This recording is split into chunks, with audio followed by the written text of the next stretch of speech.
Hey guys, this is Kong. Today I'm gonna talk about the Grand Tour episode 9, and just want to let you guys know what I like about the shows and what I thought about it and what I don't like. First of all, I want to let you guys know all my car enthusiasts, my friends on the website, Minnesota Auto website. I actually like this episode really. So far, there's only 3 episodes I like so far. So here's the thing that I like about this. I wrote them down so I can talk about them. The first thing I like about is that. Oh, sorry about that. The first thing I like about this episode is that James May is actually reviewing the Acura NSX. I think over there they call it Honda NSX, but I like the whole screenshot, the talking about the cars and everything. I always enjoy that because they have a really high value production for that kind of segment. You can tell they put a lot of thought and shot into those kind of car review. So my only gripe with the Acura NSX in the US is just that it took so long to develop and be delivered, and it isn't as good or better than a Ferrari or a Porsche in that perspective. And that's just my thought. I thought that Honda had Honda had 10 years to develop.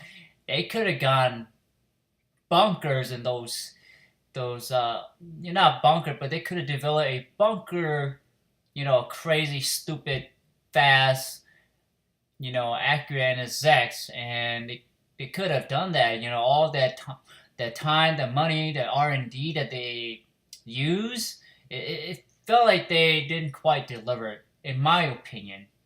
So, guys, let me know what you think of the new Honda NSX. I'm sorry, Acura NSX, and what do you think about the car?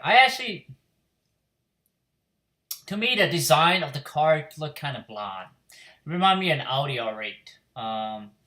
It just doesn't expire good. Doesn't expire you to go after the car. Um, Even though it looked good in certain color, I can tell you that. So again, guys, let me know what you think about the car. What do you think about Honda and where they're going with their cars?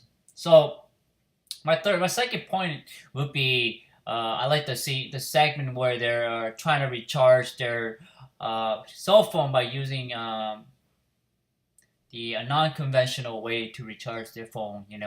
Where our gentleman here, James, is using the revolving door to generate electricity, and then excuse me, and Richard is using the dog to create electric energy by using a dynamo, and Jeremy here had the idea of harnessing Kit to yeah, some form of wheel. Check out the video. Check out the episode. I'm sorry. You know what I'm talking about. And he sort of got in trouble with the law in a humorous way. So, and I like the segment where he decided to build his own Frankenstein with a Mercedes 1990 and 90 early Mercedes, and put it on top of a Land Rover chassis, and it was basically a Frankenstein. And then the part that was funny to me was that when he would put on the bedding, and he was hoping that people would bet more on it, and he was sort of betting it to get the price goes up because he spent 14,000 pound. I don't know exactly the conversion between pound to dollars, so don't quote me on that.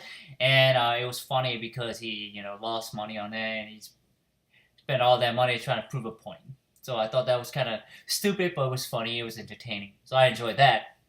And then the third part would be Richard actually built post-apocalyptic, car for, and then like I said, post-apocalyptic event.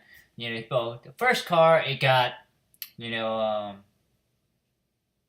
shot at by Jeremy and Jane by guns and RPG on his first attempt, and in the second attempt that Richard built, Jeremy and James actually blow it up with a tank, and I thought that was hilarious. It was entertaining, that they were just poking fun at Richard about his whole idea of building a post-apocalyptic car, and then the third time they were actually apparently was off the sea at the ship firing an artillery shell and blew it up. And I thought that was entertaining. It was it was kind of didn't really have a point, but it was entertaining, enjoyable. It was nice to see something explode, you know, beside the others segment because we got all these great segments in the episode. So this was kind of like just entertainment. And then the last part I really like is that after they blow up when the artillery shell hit Richard's post-apocalyptic car the third time, Jeremy had this dust, and they say, "Oh yeah, it's we couldn't find Richard. This is one of his tea, and then he spilled the I guess Richard's dust, and he like even in dust he's still annoying." I thought that was just hilarious. It was funny, a little funny tidbit there. So that's what I like about this episode 9. There's a lot to like in this show, this episode. So I do recommend checking this episode out. What I don't like, and I still don't like, is the American test driver. I just feel like he's unfit, unwitty.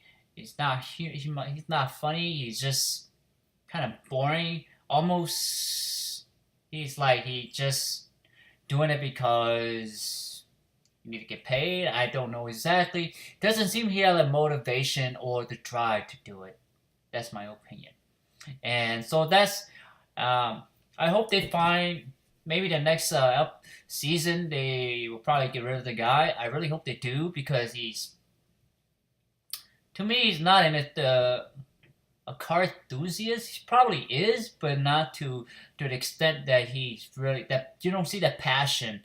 When you can tell passionate people when they're passionate about something. Where this driver, he's really dry. He just look like he's just going through life as is. He's not living the adventure of life. That's what I think. So that is the only thing I don't like about this season is the driver. He's just horrible. He's just not entertaining at all. He's not fun. He's not funny at all. He's just doesn't have the charisma of a entertaining driver. That's what I have to say. So, guys, what do you think about this episode? What do you like? Do you don't like? Do you agree with me? You disagree with me? Let me know because I'd like to hear what you guys got to say. Because that's why I post it. Because I want to share my thought with you guys, and I want to hear what you guys think. So check out the Grand Tour episode 9. So take care, guys. Peace.